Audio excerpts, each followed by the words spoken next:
Hello everyone. I am fine. हम समझते हैं कि आप लोग भी अच्छे होंगे। ठीक है। क्लास नाइन्थ का चैप्टर 1 आज हम लोग स्टार्ट करने जा रहे हैं। संख्या पद्धति। ठीक है। संख्याओं के बारे में अब हम लोग जानेंगे आज। ठीक है। आइए उस पर चर्चा करते हैं। क्या क्या संख्या के बारे में जानना है। सबसे पहले ये जानते हैं कि संख्या क्या होता है। ठीक है। तो सबसे पहले हम लोग को ये जानना है संख्या। ठीक है। संख्या सबसे पहले हम लोग को जानना है यानी कि नंबर। ठीक है। तो नंबर जो है अंक, ये बचपन में भी सिखाया जाता है। एक से लेके अनंत तक, 1 से लेके 100 तक बचपन में सिखाया जाता है। ठीक है। यानी कि आप अगर लिख रहे हैं 1 2 3 4 5 6 100 तक, ये बचपन में सिखाया जाता है कि नंबर जो है 1 से 100 तक होती है, लेकिन 1 से 100 तक नहीं होती है। नंबर 1 से स्टार्ट होकर के कहां तक जाता है? अनंत तक। कहां तक? अनंत तक। ठीक है। ये सभी संख्याएं हैं। ठीक है।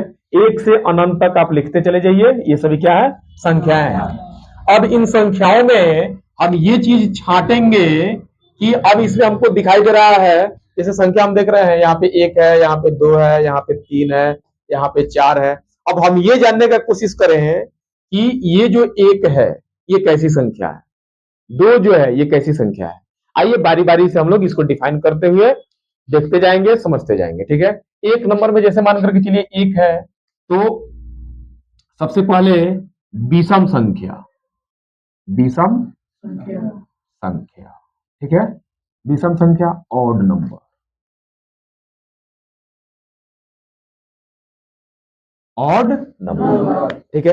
विषम संख्या के बारे में हम लोग ये जानते हैं, बताया जाता है, ये समझाया जाता है कि विषम संख्या वैसी संख्या जो 2 से पूर्णतः विभाजित नहीं हो। यानी कि 2 से अगर किसी संख्या में भाग दे तो नीचे शेष बच जाए। ठीक है। नीचे शेष 1 बच जाए तो वैसी संख्या को विषम संख्या कहते हैं। ठीक है। तो या ये भी बात होता है जिसका जोड़ा नहीं लगे। ठीक है। जिसका जोड़ा नहीं लगे वैसी संख्या को भी विषम संख्या कहते हैं। जैसे देखिए एक का जोड़ा लगेगा क्या? नहीं। तो ये क्या है? विषम संख्या। उसके बाद देखिए 3 का जोड़ा लगेगा क्या? तो लोग कहेगा कि 3 का जोड़ा कैसे नहीं लगेगा। तो यहाँ पे देखिएगा, ध्यान दीजिएगा। मान लीजिए कि 3 है तो 3 लकीर खींचे, 3 चीजें है, तो एक जोड़ा में कितने होते हैं? 2। ठीक है। दुगो को, कोई वस्तु दुगो होगा तो उसको एक जोड़ा कहते हैं। तो यहाँ पे देखिए इन दोनों का तो एक जोड़ा लग गया, लेकिन इसका जोड़ा लगा? ये फूट बच गया ना, ये अकेले बच गया ना। तो इसीलिए 3 था, लेकिन 3 में 2 का पेयर तो बन गया, एक अधूरा रह गया। इसीलिए 3 कैसी संख्या होगी? विषम संख्या। बात क्लियर है? अब देखिए यहाँ पे तो 1 था, 3 था, 3 के बाद क्या होगा? 5, 5 के बाद 7, 7 के बाद 9 के बाद 11 के बाद 13 के बाद 15। इसी तरह से आप देखेंगे जब पेयर लगाएंगे, जब पेयर बनाएंगे, ठीक है, तो जब आप पेयर बनाएंगे तो जानते हैं क्या होगा? सबका पेयर लगते जाएगा, लेकिन लास्ट में एक एक बचते चला जाएगा। जैसे यहाँ पे 3 का हमने पेयर बनाया तो 2 का तो बन गया, लेकिन लास्ट में एक बच गया ना। उसी तरह से 5 में भी देखेंगे तो 2 पेयर बन जाएगा, एक लास्ट में बच जाएगा। यानी कि इसमें क्या होता है? संख्याओं का जोड़ा नहीं लगता है, इसलिए ऐसी संख्याओं को हम लोग विषम संख्या कहते हैं। ठीक है। डॉट डॉट ये कहां तक जाएगा? अनंत तक। ये भी कहां तक जाएगा? अनंत तक। इसका भी कोई अंत नहीं है। यानी कि इस संसार में, इस धरती पर, ठीक है, विषम संख्या अगर हम लिखने लगे तो कई पुश्ते बीत जाएंगे, लेकिन विषम संख्या खत्म नहीं होगा। ठीक है। अब इसके बाद 1 को देखें तो हमको विषम संख्या का ख्याल आया। अब 2 को देख रहे हैं तो कैसी संख्या का ख्याल आएगा? सम संख्या। कैसी संख्या? सम संख्या। ठीक है। आइए अब सम संख्या को इवन नंबर बोलते हैं। Even number. तो इवन नंबर के बारे में अब हम लोग समझते हैं। तो वैसी संख्या, ठीक है, इवन नंबर के बारे में हम लोग समझते हैं कि वैसी संख्या जिसका जोड़ा लग जाए।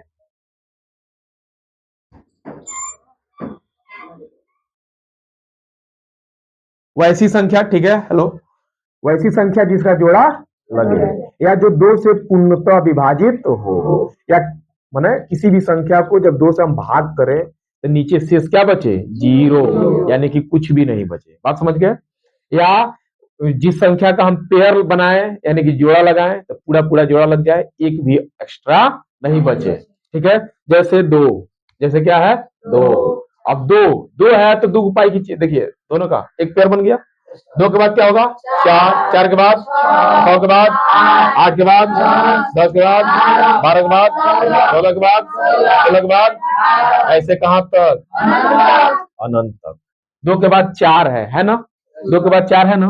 तो 4 में आप देखिए तो 1 2 3 4 लकीरें अगर आप खींच रहे हैं तो एक चीज देखिए यहाँ पे समझिए, इन दोनों का एक जोड़ा में 2 होता है तो इन दोनों का जोड़ा लग गया। अब इधर देखो इसका भी जोड़ा लग गया ना, दोनों का जोड़ा लग गया ना। इधर फूट बचा क्या? नहीं। लेकिन 3 में देखिए यहाँ पे एक जोड़ा लगा था और एक बच गया था ना, ये सिंगल बच गया था ना, तो इसलिए विषम था। इसमें देखो एक भी नहीं ना बचा, इसलिए क्या है? सम है। तो सम संख्या विषम संख्या समझ में आ गया, कोई दिक्कत नहीं है। अब देखिए इस पर डिपेंड क्वेश्चन इस तरह के भी पूछे जाते हैं। अगर आपसे पूछा जाए कि सबसे छोटी विषम संख्या क्या होगा, सबसे छोटी विषम संख्या क्या होगा, तो क्या बताइएगा? 1। सबसे छोटी विषम संख्या 1। फिर उसके बाद पूछा जाएगा कि सबसे छोटी सम संख्या क्या होगा, क्या बताएंगे? 2। याद रहेगा? अब देखिए, लेकिन एक और क्वेश्चन पूछा जाएगा कि सबसे बड़ी विषम संख्या बता सकते हैं, लिख ही नहीं पाएंगे, कहा कि अनंत होता है। ठीक है, फिर अगर कोई पूछ दे कि सबसे बड़ी सम संख्या, तो कोई बता देगा? कौन अंतिम होगा कोई जानता है? नहीं, ये भी अनंत तक जाएगा। ठीक है, लेकिन सबसे छोटी तो बता सकते हैं। बात समझ रहे हैं? यानी कि सबसे छोटी विषम संख्या क्या होगा? 1। सबसे छोटी सम संख्या क्या होगा? 2। क्लियर है? सम विषम जान गए। अब इसके बाद हम लोग को जानना है प्राकृत संख्या। अब इसके बाद आते हैं हम लोग 4 नंबर पे, जानेंगे प्राकृत संख्या। क्या जानेंगे? प्राकृत या प्राकृतिक? प्राकृतिक, प्राकृतिक संख्या। इंग्लिश में क्या बोलते हैं इसको? Natural number, NATURNUMBE, natural number. English में क्या बोलते हैं? Natural number. ठीक है, तो अब प्राकृत संख्या के बारे में हम लोग समझते हैं। ठीक है, तो प्राकृत संख्या यानी कि गिनती की जितनी सारी संख्याएं हैं, आप जहां तक लिख सकते हैं। कहां से स्टार्ट करके? 1 से कहां तक? अनंत तक। इसमें छांट छूट नहीं करना है। जैसे हम लोग विषम संख्या में छांट रहे थे ना, सम संख्या में भी छांट रहे थे ना, लेकिन सम और विषम को छांटना नहीं है। लगातार आप लिखते चले जाइए गिनती की संख्या को 1 से लेकर के अनंत तक। ये सभी संख्याएं कैसी संख्या होंगी? प्राकृत संख्या। कैसी संख्या होंगी? प्राकृत संख्या। 1 2 3 4 5 6 7 8 9 10 11 12, कहां तक? अनंत तक आप बढ़ते चले जाइए। ये सभी क्या है? प्राकृत संख्या। क्लियर है? अब कोई पूछ दे कि सबसे छोटी प्राकृत संख्या, तो बता दीजिएगा क्या होगा? 1। सबसे छोटी प्राकृत संख्या 1। सबसे छोटी विषम संख्या 1। सबसे छोटी सम संख्या 2। सबसे छोटी प्राकृत संख्या 1। अब प्राकृत संख्या समझ गए, कोई दिक्कत नहीं है। अब समझते हैं पूर्ण संख्या। कैसी संख्या? पूर्ण संख्या। पूर्ण संख्या, पूर्ण संख्या को इंग्लिश में बोलते हैं whole number, WHOL, whole number. पूर्ण संख्या को इंग्लिश में क्या बोलते हैं? Whole number. ठीक है, अब आइए होल नंबर पर चर्चा करते हैं कि ये होल नंबर क्या होता है। एक चीज देखिए, इसमें हम जो भी संख्या लिखे हैं पूरा है क्या? नहीं, एक संख्या अधूरा है। क्या है? शून्य इसमें नहीं है, इसलिए इसको हमने पूर्ण नहीं कहा, प्राकृत कहा। नेचुरली संख्या यही होती है। ठीक है, लेकिन ये पूरा नहीं है, कुछ तो इसमें छूटा है जिसके कारण ये अधूरा है। तो जो चीज छूटा है उसको इसमें शामिल कर देंगे तो ये क्या बन जाएगा? पूरा। इसीलिए पूरा बन जाएगा, इसलिए इसको कहा गया है पूर्ण। पूरा वर्ड से ही बना पूर्ण। पूर्ण का मतलब पूरा। ठीक है, तो इसमें जो संख्या छूटा है वो क्या है? 0। यानी कि अगर इस प्राकृत संख्या में हम 0 को शामिल कर दें तो कैसी संख्या बन जाएगी? पूर्ण संख्या। बात समझ में आ गया? यानी कि प्राकृत संख्या में शून्य को शामिल करने पर पूर्ण संख्या बन जाता है। आ गया क्लियर? अगर कोई पूछे कि पूर्ण संख्या किसे कहते हैं, कोई पूछ देगा कि पूर्ण संख्या किसे कहते हैं? उसका जवाब दीजिए। प्राकृत संख्याओं में शून्य को शामिल करने पर पूर्ण संख्याएं बन जाती है। क्लियर है? अब देखिए, तो पूर्ण संख्या के जैसे में क्या होगा? अब प्राकृत संख्या एक से अनंत तक है ना, तो इसमें आप पूर्ण संख्या में एक से अनंत तक शामिल करें। एक से अनंत तक शामिल हो गया, लेकिन ये पूरा है क्या? नहीं। अब इसमें एक जीरो ऐड कर दीजिए। अब देखिए, तो पूरा हो गया क्या? यस, क्योंकि जीरो का भी तो रोल है। 10 लिखना हो, ठीक है, 20 लिखना हो, 30 लिखना हो, 40 लिखना हो, बिना जीरो के लिख सकते हैं? नहीं। यानी कि एक संख्या इसमें छूटा हुआ था, क्या? जीरो। और जीरो को जब हमने इसमें लिख दिया तो ये संख्याएं पूरा हो गई, इसलिए इस संख्या का नाम दिया गया पूर्ण संख्या। क्लियर है? कोई दिक्कत नहीं है। अब पूर्ण संख्या जब पढ़ लिए, प्राकृत संख्या जब पढ़ लिए, तो इस पर डिपेंड अब 9th क्लास में क्वेश्चन क्या पूछा जाता है, इसको समझते हैं। ठीक है? तो अब एक चीज देखिए आप लोग कि प्राकृत संख्या में संख्याएं एक से अनंत तक है ना, और एक से अनंत तक इसमें भी है, और एक से अनंत तक इसमें भी है ना, तो इधर की सारी संख्याएं इसमें शामिल है ना? लेकिन क्या इधर की सारी संख्या इसमें शामिल है? नहीं, इसमें जीरो है और इसमें जीरो नहीं है। यानी कि पूरा प्राकृत संख्या पूर्ण संख्या में आया है। मान लीजिए कि कोई फंक्शन पड़ा इसके घर पूर्ण संख्या के घर कोई मान लो कि फंक्शन पड़ा, जैसे शादी ब्याह पड़ा, तो इसने इनवाइट किया इन सबको, तो ये सभी लोग उठ करके इसके घर आ गए। लेकिन इसके घर जब पड़ा तो ये सभी लोग इसमें गए क्या? नहीं, एक जीरो यहाँ पे रह गया। घर के रखवारी करेला एगो जीरो बच गई। ठीक बा? तो अब पूछेगा क्वेश्चन 9th क्लास में इस टाइप का कि क्या सभी प्राकृत संख्या पूर्ण संख्या होती है? सत्य या असत्य? सत्य है। सभी प्राकृत संख्या पूर्ण संख्या में शामिल है, यानी कि सभी प्राकृत संख्या पूर्ण संख्या होती है, ये बात सत्य है। क्लियर है?